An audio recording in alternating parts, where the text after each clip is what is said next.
Hello welcome back to my channel. അപ്പോൾ ഇന്നത്തെ വീഡിയോയിലേക്ക് എല്ലാവർക്കും സ്വാഗതം. അപ്പോൾ ഇതാ വൈകുന്നേരം കിച്ചണിൽ കയറിയിട്ടുണ്ട് കേട്ടോ. ഫസ്റ്റ് തന്നെ ഗ്രീൻ പീസ് കറി വെക്കാമെന്ന് വിചാരിച്ചു. കുക്കറിലൊക്കെ എരിഞ്ഞ് ഗ്യാസുമ്മൽ റെഡിയാക്കി വെച്ചിട്ടുണ്ട് കേട്ടോ. അപ്പോൾ അതവിടെ കിടന്ന് വേവട്ടെ. പിന്നെ അതാ തൊട്ടപ്പുറത്ത് ഫിഷ് കറിയും റെഡി ആയിട്ടുണ്ടോ, തലക്കറി കേട്ടോ. അടിപൊളി തലക്കറി സെറ്റായി വെച്ചിട്ടുണ്ട്. പിന്നെ അതാ തൊട്ടപ്പുറത്ത് തന്നെ വെള്ളം വെച്ചിട്ടുണ്ട്. പത്തിരിക്ക് പൊടി വാട്ടാൻ വേണ്ടി വെച്ചതാട്ടോ. അപ്പോൾ അതാ വെള്ളം നല്ലോണം തിളച്ചപ്പം പൊടി അതിലേക്ക് ഇട്ടാണ്ട് നല്ലതുപോലെ വാട്ടിയെടുക്കാം, നല്ലതുപോലെ മിക്സ് ചെയ്തെടുക്കാം കേട്ടോ.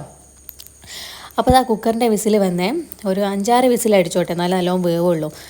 പിന്നെ പൊരിയായിട്ട് ഇന്ന് ഉണ്ടാക്കുന്നത് പഴംപൊരി കേട്ടോ. അപ്പോൾ നിങ്ങൾ വിചാരിച്ചു എപ്പോഴും പഴംപൊരി തന്നെയാണല്ലോ, എന്താ പ്രത്യേകിച്ച് പറയാനെന്നില്ലല്ലേ. പക്ഷേ അങ്ങനെയല്ല, മുദ്ര ശ്രദ്ധിക്കണം. സംഭവം എന്താ വെച്ചാൽ ഞാൻ എന്നും കട്ട് ചെയ്തിട്ട് വെക്കാണല്ലോ കേട്ടോ, ഇന്ന് ഫുള്ളായിട്ടോ പഴംപൊരി പൊരിക്കുന്നത്.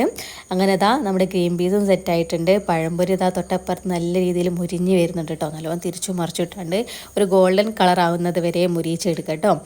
അപ്പോൾ നമുക്കിന്ന് ഗ്രീൻ പീസ് ജസ്റ്റ് ഒന്ന് വറവിടട്ടോ. ഇതാ എണ്ണയിൽ കടുകും കറിവേപ്പിലയും ഇട്ടാണ്ട് നല്ലോണം ഒന്ന് മൂപ്പിച്ചെടുത്തിട്ട് ഈ ഗ്രീൻ പീസ് അതിലേക്ക് ഒഴിച്ചു കൊടുക്കാം കേട്ടോ. പിന്നെ അതാ നമുക്ക് പത്തിരി തൊട്ടപ്പുറത്തുണ്ട്, ചുട്ടെടുക്കാം. നല്ല രീതിയിൽ പത്തിരിയും ചുട്ടെടുത്തു. പിന്നെ അതാ നമ്മുടെ പഴംപൊരി, വലിയ പഴംപൊരി റെഡി ആയിട്ടുണ്ട് കേട്ടോ. അടിപൊളിയായിട്ട് റെഡി ആയിട്ടുണ്ട്.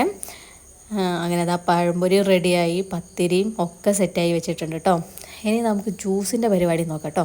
അപ്പോൾ ജ്യൂസായിട്ട് ഇന്നുള്ളത് വാട്ടർമെലൺ ജ്യൂസാട്ടോ. അപ്പോൾ അതാ വാട്ടർമെലൺ ജ്യൂസ് ഗ്ലാസ്സിലേക്ക് ഒഴിച്ച് വെക്കുന്നുണ്ട്. എല്ലാ ഗ്ലാസ്സിലേക്കും ഒഴിച്ച് വെക്കുന്നുണ്ട്. അപ്പോൾ എനിക്ക് വാട്ടർമെലൺ വേണ്ടാത്തതുകൊണ്ട് ഞാൻ നാരങ്ങ വെള്ളമാട്ടോ എടുത്തത്. അപ്പോൾ ഇങ്ങനെ അതാ ഒക്കെ സെറ്റാക്കി ടേബിൾ മേലേക്ക് വെച്ചിട്ടുണ്ട് കേട്ടോ. ഇനി ബാങ്ക് കൊടുത്താൽ മതിയേ. അപ്പോൾ നമ്മുടെ വീഡിയോ ആദ്യമായി കാണുന്നവരാണെങ്കിൽ മസ്റ്റായിട്ടും ലൈക്ക് ചെയ്യുക, ഷെയർ ചെയ്യുക, സബ്സ്ക്രൈബ് ചെയ്യുക.